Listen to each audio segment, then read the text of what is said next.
जय हिंद दोस्तों। तो आज की वीडियो रहने वाली है बेसिक स्ट्रक्चर डॉक्ट्रिन के रिगार्डिंग और आर्टिकल 368 के रिगार्डिंग। तो बात करते हैं सबसे पहले बेसिक स्ट्रक्चर डॉक्ट्रिन है क्या। तो ये क्या है, ये फंडामेंटल जुडिशियल प्रिंसिपल है जो कि कनेक्ट करता है किसके साथ, इंडियन कॉन्स्टिट्यूशन के साथ में, राइट। और ये जो डॉक्ट्रिन है ये होल्ड करती है किसको, कौन सी वैल्यूज़ को ये बात करते हैं। तो ये कहता है कि इंडियन कॉन्स्टिट्यूशन का एक बेसिक स्ट्रक्चर होता है जिसको कि पार्लियामेंट कभी भी अमेंड नहीं कर सकती है। इट मीन्स जो बेसिक फीचर्स हैं हमारे इंडियन कॉन्स्टिट्यूशन के, उसको पार्लियामेंट के पास कोई पावर नहीं है उसको अमेंड करने की, राइट। और बेसिक स्ट्रक्चर जनरली अगर कहें तो कुछ भी नहीं है, जस्ट ए जुडिशियल इनोवेशन है जो कि इंश्योर करता है कि पावर ऑफ अमेंडमेंट को मिसयूज ना हो सके, जो कि हमारे पास पार्लियामेंट के पास है आर्टिकल 368 के अंदर। तो कॉन्स्टिट्यूशन ने एक मैकेनिज़्म दिया हुआ है पार्लियामेंट को अमेंड करने के लिए कॉन्स्टिट्यूशन को, जो कि आर्टिकल 368 के अंदर आता है। तो ये जो इसका जो नेचर है, इसका जो स्कोप है, इसकी अमेंडिंग पावर्स की आर्टिकल 368 के रिगार्डिंग, इसको कई बार चैलेंज किया गया है। कहाँ पर, सुप्रीम कोर्ट में क्वेश्चन किया गया है मल्टीपल ओकेशंस पर। तो सुप्रीम कोर्ट ने एक सीरीज़ ऑफ जजमेंट्स दिया है जो कि लैंडमार्क जजमेंट भी हैं, जो कि बताते हैं कि बेसिक स्ट्रक्चर डॉक्ट्रिन कैसे डिफ़ाइन की गई है। तो आज हम उसी के बारे में डिस्कस करने जा रहे हैं कि वो जो लैंडमार्क जजमेंट्स हैं या फिर बेसिक स्ट्रक्चर डॉक्ट्रिन कैसे इवॉल्व हुआ है। तो सबसे पहले जब बात करते हैं बेसिक स्ट्रक्चर डॉक्ट्रिन के लिए, तो सबसे पहले जो केस आता है वो है शंकरी प्रसाद वर्सेस यूनियन ऑफ इंडिया, जो कि 1951 का है, यूनियन ऑफ इंडिया। इसके अंदर अब जो सुप्रीम कोर्ट ने कंटेंड किया था कि पार्लियामेंट की जो पावर्स हैं क्या अमेंड करने की, कॉन्स्टिट्यूशन को अमेंड करने की, जो किसके अंदर है, आर्टिकल 368 के अंदर है। उसके अंदर power of amending the FRB है, मतलब वो फंडामेंटल राइट्स को भी क्या कर सकते हैं, अमेंड कर सकते हैं। Power of amending the fundamental rights, right. लेकिन उसमें आर्ग्यू किया गया कि ये जो लॉज बनाई गई हैं आर्टिकल 368 के अंदर, फिर इसको अगर ये इसके पास पावर है आर्टिकल 368 के अंदर फंडामेंटल राइट्स को भी अमेंड करने की, तो फिर इसको आर्टिकल 368 को किसके अंदर लाना चाहिए, आर्टिकल 13 के अंदर लाना चाहिए। और आर्टिकल 13 क्या है, जुडिशियल रिव्यू की बात करता है। किसकी बात करता है, जुडिशियल रिव्यू की।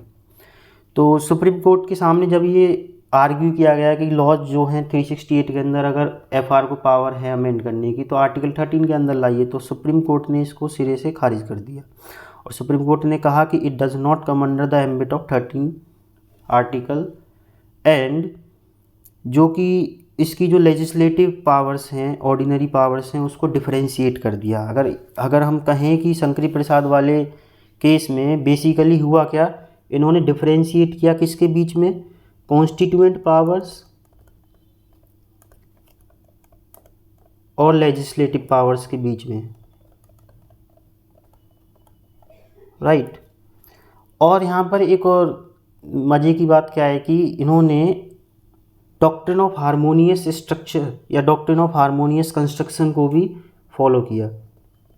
इस डॉक्ट्रिन के बारे में हम आने वाली वीडियोस में बात करेंगे, बट बेसिकली अगर मैं थोड़ा सा ओवर व्यू दूँ इसके बारे में, तो ये कहता है कि अगर दो हमारे पास कोई भी सेक्शंस हैं, आर्टिकल्स हैं, और वो दोनों क्या हैं, एक दूसरे को कन्फ्लिक्ट कर रहे हैं, मतलब एक दूसरे के विरोधाभास में हैं, तो दोनों को अलग अलग इंटरप्रेट करके दोनों को अपनी अपनी एक वैल्यू दी जाए और उनको रिलायबल रखा जाए, ठीक है।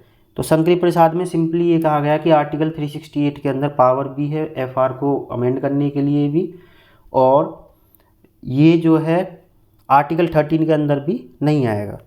फिर सेकंड जो केस आता है, Golaknath versus state of Punjab, और ये जो केस है आपका 1967 का है।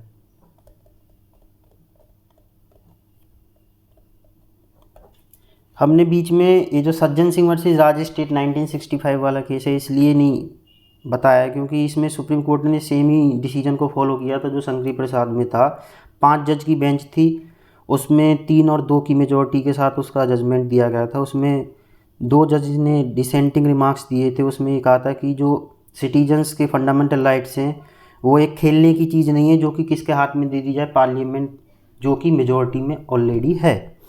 तो जो सज्जन सिंह वाला केस है वो भी जस्ट उसी शंकरी प्रसाद वाले जजमेंट को फॉलो करता है। लेकिन जो गोलकनाथ वाला केस है, इसमें जब बात करते हैं, कोर्ट अपने अर्लियर स्टेंस को रिवर्स कर देता है।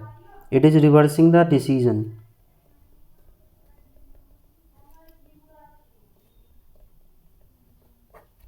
ठीक है, तो कोर्ट अब कहता क्या है, कोर्ट के सामने चैलेंजेस क्या थे कि 17th जो कॉन्स्टिट्यूशनल अमेंडमेंट था जो कि 1964 में आया था, उसको चैलेंज किया गया था। अब कोर्ट कहता है कि जो 13(2) है, 13(2) क्या है, जुडिशियल रिव्यू की जो बात करता है, इसके अंदर सारी फॉर्म ऑफ लॉज आती हैं। इन्होंने कहा, कोर्ट ने कहा कि इसके अंदर all form of laws are residing. It means कि वो फंडामेंटल राइट्स को जो अमेंड करने वाली जो आर्टिकल 368 के अंदर जो पावर्स हैं वो उसको भी जुडिशियल रिव्यू कर सकते हैं। It is come under the scrutiny of the judicial review. ठीक है, फिर कोर्ट कहते हैं कि चाहे वो ऑर्डिनरी पावर हो, जैसे कि शंकरी प्रसाद वाले में कोर्ट ने क्या कहा था कि कॉन्स्टिट्यूशन पावर और लेजिस्लेटिव पावर्स क्या हैं, अलग अलग हैं।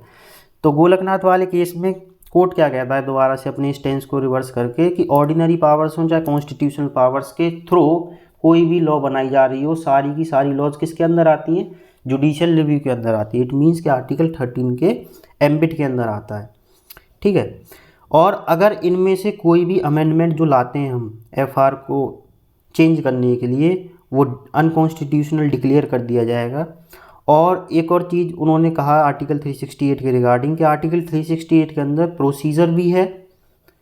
क्या प्रोसीजर है, अमेंड करने के लिए कॉन्स्टिट्यूशन को, और but it does not have the power to amend the constitution. सिर्फ प्रोसीजर है। गोलकनाथ में कहते हैं क्या है, सिर्फ प्रोसीजर है आर्टिकल 368 के अंदर कॉन्स्टिट्यूशन को अमेंड करने के लिए, but the parliament has no power. तो इस केस में क्या है, ज़्यादातर क्या है, एफआर को एक ट्रांसेंडेंशियल पोजीशन दे दी गई, इम्प्लाइड लिमिटेशंस, कुछ लिमिटेशंस लगा दी गई किसके ऊपर, पार्लियामेंट के ऊपर, और एलिमिनेट कर दिया जो जजमेंट का जो इफ़ेक्ट था, किसने, 24th कॉन्स्टिट्यूशनल अमेंडमेंट ने, जो कि आगे चैलेंज किया जाएगा। और वो जो केस आएगा वो केस होगा केशवानंद भारती। एंड ये जो केस है ये लैंडमार्क केस है, किसके लिए, ये जो आपकी बेसिक स्ट्रक्चर डॉक्ट्रिन को जिसने भी इवॉल्व किया है, केशवानंद भारती केस, जो कि किस में आया था, 1973 में। ठीक है, स्टेट ऑफ केरला के वर्सेस था ये।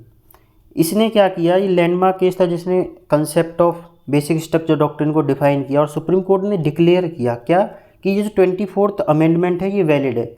दोस्तों देखने वाली बात यह है कि 24th अमेंडमेंट ने क्या किया था, गोलकनाथ वाले जो वर्डिक्ट था उसको क्या कर दिया था, नलीफाइड कर दिया था, उसके इफेक्ट को ख़त्म कर दिया था। ठीक है, रिवर्स दिस डिसीजन। लेकिन कोर्ट ने अब साथ साथ में क्या कहा है कि जो बेसिक स्ट्रक्चर ऑफ कॉन्स्टिट्यूशन है उसको डिक्लेयर कर दिया, उसको डिफाइन कर दिया इन टर्म्स ऑफ व्हाट, कि वो जो 31 का जो सी है, 31C जो अमेंड करके लाया गया था 24th अमेंडमेंट के अकॉर्डिंग, उसका जो फर्स्ट पार्ट है उसको तो कॉन्स्टिट्यूशनल डिक्लेयर कर दिया, उसका जो सेकंड पार्ट है उसको कर दिया अनकॉन्स्टिट्यूशनल डिक्लेयर्ड, राइट। और उन्होंने कहा कि जो पावर ऑफ जुडिशियल रिव्यू है वो क्या कर दी जाती है, इसको एक्सक्लूड करती है। और साथ ही साथ में जस्टिस सुब्बा राव का एक रिमार्क था, वो बहुत अच्छा था। उन्होंने कहा था कि जो फंडामेंटल राइट्स हैं हमारे वो क्या हैं, नेचुरल है। अब फंडामेंटल राइट्स को पहली बार नेचुरल कहा गया और नॉन ट्रांसफेरेबल कहा गया, राइट। नेक्स्ट जो केस की बात करेंगे हम वो करेंगे इंदिरा नेहरू गांधी और वर्सेस राजनारायण केस की, और ये था हमारा 1975 का केस। अब यहाँ पर सुप्रीम कोर्ट क्या करता है, अप्लाई करता है बेसिक स्ट्रक्चर डॉक्ट्रिन को, जो उसने किस में फ्रेम की थी, केशवानंद भारती में, जिसमें उसने कहा था कि कॉन्स्टिट्यूशन के हमारे कुछ बेसिक फीचर्स होते हैं, उनको पावर ऑफ पार्लियामेंट के जो 368 के अंदर दी गई है power of amending the constitution, वो बेसिक फीचर्स को अमेंड नहीं कर सकते हैं। तो इसी को यूज़ करते हुए इन्होंने क्लॉज 4 को, जो किसका क्लॉज था 329A का जो क्लॉज 4 था, उसको क्या कर दिया, स्ट्रक डाउन कर दिया, राइट, कोर्ट ने, जो कि किसके थ्रू लाया गया था, 39th अमेंडमेंट एक्ट के थ्रू, राइट। इसका जो एक ग्राउंड था वो क्या था कि इसने पावर ऑफ पार्लियामेंट जो थी अमेंड करने की, उसको क्या कर दिया, स्पेसिफाई कर दिया कॉन्स्टिट्यूशन में, ठीक है। और ये जो 39th अमेंडमेंट एक्ट था, ये पास किया गया था इमरजेंसी पीरियड में 1975 में।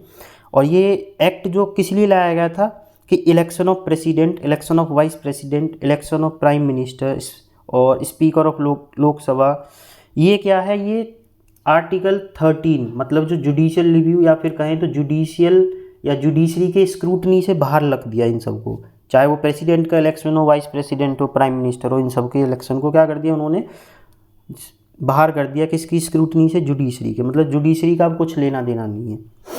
तो it was done by the government in order to suppress Indira Gandhi prosecution by Allahabad high court.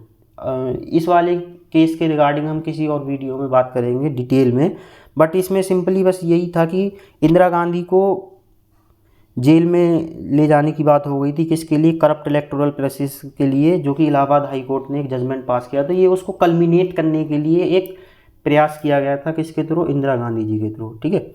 तो ये 1975 का लैंडमार्क जजमेंट था, जिसके अंदर एक किसी अमेंडमेंट के थ्रू लाए गए किसी सेक्शन को क्या किया गया, स्ट्रक डाउन किया गया है। अब ये सीरीज चलती चली जाएगी, जिसके अंदर क्या होगा, बेसिक स्ट्रक्चर डॉक्ट्रिन को वाइड स्पेक्ट्रम मिलता जाएगा, मतलब कि इसकी जो डेफिनेशन है वो वाइड होती चली जाएगी।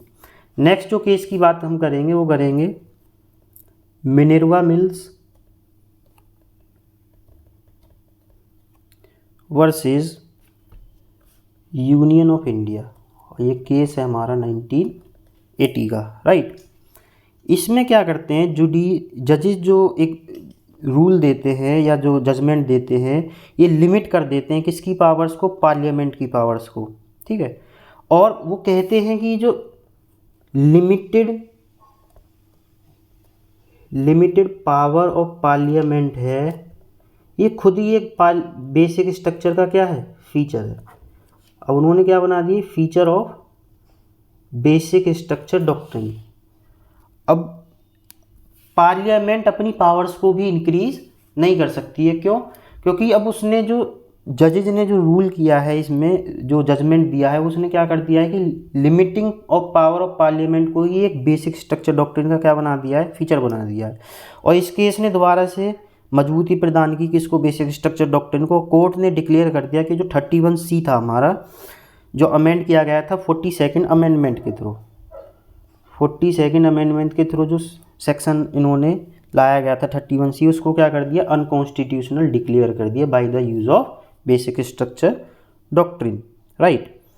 तो यहाँ पर वो कहते हैं साथ ही साथ में कि जो सेक्शन 4 है, जो कि इस्टेब्लिश किया गया है किसके लिए, DPSP को इम्प्लीमेंट करने के लिए, उसको जुडिशियल रिव्यू नहीं कर सकते हैं। तो जो जजमेंट था वो एकदम क्लियर था कि पार्लियामेंट सुप्रीम नहीं है, पार्लियामेंट की जो एक सुप्रीमेसी, जो अगर मेजॉरिटेरियन पावर ऑफ गवर्नमेंट बन गई है तो वो सुप्रीमेसी उसकी नहीं रहेगी। इस केस में कोर्ट ने दो फीचर्स को और ऐड किया। पहली बात, judicial review and balance between FR and DPSP। अब इस केस को हम दो तरीके से भी ले सकते हैं कि जो कहते हैं कि गवर्नमेंट कहती है कि DPSP को लागू करने के लिए, DPSPs को, directive principles of state policies को लागू करने के लिए हमको कहीं ना कहीं FR को क्या करना पड़ेगा, एक कंप्रोमाइज़ वाली स्थिति में लाना पड़ेगा, कंप्रोमाइज़ वाली सिचुएशन में लाना पड़ेगा। तो कोर्ट ने स्ट्रक डाउन कर दिया इस वाले फीचर को और कहा कि नहीं, DPSP को अप्लाई करने के लिए हम FR को दरकिनार नहीं कर सकते हैं, they are going parallelly, hand in hand जाएंगे हमारे, ठीक है। और ऐसा कुछ भी नहीं है कि DPSP को लागू करने के लिए FR, ये सिर्फ एक माइंडसेट है जो गवर्नमेंट ने डिक्लेयर कर दिया है या बनाया हुआ है, किसके लिए, ताकि वो उसकी जो पावर ऑफ पार्लियामेंट है अमेंडिंग करने की, वो एक बनी रहे। तो कोर्ट यहाँ पर कहता क्या है, वो उसके कंट्रास्ट में एक एक स्टेटमेंट देते हैं और वो कहते हैं कि both DPSP and FR complementary to each other. अगर डीपीएसपी को हमने क्या माना हुआ है, गोल माना हुआ है, राइट, तो जो हम अचीव करेंगे, राइट, जो टूल है, राइट, वो क्या है हमारा एफआर रहने वाले हैं, through which we have to achieve these goals. जो फंडामेंटल राइट्स हैं वो टूल रहने वाले हैं, मतलब हमें ठीक है डीपीएसपी को अचीव करना है बट फंडामेंटल राइट्स के होते हुए की करना है, राइट। फिर इसके बाद में जो इस सीरीज में एक लास्ट केस जो बचता है वो रहेगा हमारा Waman Rao versus union of India, right. इसमें court simply basic structure doctrine को अप्लाई करते हुए कोर्ट डिक्लेयर करता है कि 31B जो है वो वैलिड है। क्यों? Because it doesn't destroy basic structure doctrine. जो 31B है वो वैलिड है, क्यों? क्योंकि जो बेसिक स्ट्रक्चर डॉक्ट्रिन है वो उसको डिस्ट्रॉय नहीं कर रहा है। तो कुल अगर टोटलिटी में अगर हम देखें तो बेसिक स्ट्रक्चर डॉक्ट्रिन कुल मिला के यही है कि पावर जो थी पार्लियामेंट के पास 368 के अंदर, पहले कहते हैं कि प्रोसीजर है, पावर नहीं है, फिर कहते हैं कि पावर प्रोसीजर दोनों है बट एफआर को अमेंड नहीं कर सकते। लास्टली बेसिक स्ट्रक्चर डॉक्ट्रिन के अंदर बहुत वाइड स्पेक्ट्रम के फील्ड में बहुत ज़्यादा वृद्धि हो चुकी है और आज की डेट में बेसिक स्ट्रक्चर डॉक्ट्रिन के अंदर बहुत सारे एलिमेंट्स और फीचर्स को डाल दिया गया है और सिंपली कह दिया गया है कि ये कुछ फीचर्स हैं जो कि कॉन्स्टिट्यूशन के हैं, इनको तुम अमेंड नहीं कर सकते हो। अगर अमेंड करना भी है तो फिर वो आर्टिकल 13 के अंदर जुडिशियल रिव्यू के अंदर आ जाता है। और अगर जुडिशरी को लगता है कि कुछ अनकॉन्स्टिट्यूशनल है उसके अंदर या कुछ मतलब कुछ सेक्शंस डाल दिए गए हैं जो कि अनकॉन्स्टिट्यूशनल है या फिर एफआर को इंक्रोच करते हैं, फंडामेंटल राइट्स को इंक्रोच करने वाले हैं, तो वो उसको क्या कर देंगे, स्ट्रक डाउन कर देंगे, राइट। तो कंक्लूजन में अगर हम कहें तो ये कुछ भी नहीं है, जस्ट क्या है, पावर ऑफ अमेंडिंग जो किसकी थी, पार्लियामेंट की, उसको रिस्ट्रेन किया गया है, उसको एक लिमिटेड किया गया है, लिमिट में रखा गया है। और ये जो लिमिटिंग पावर्स है किसकी, गवर्नमेंट की या स्टेट की, ये प्रोवाइड करती है, क्या प्रोवाइड करती है, बेसिक राइट्स। किसको? बेसिकली एफआर किसको है, सिटीजन्स।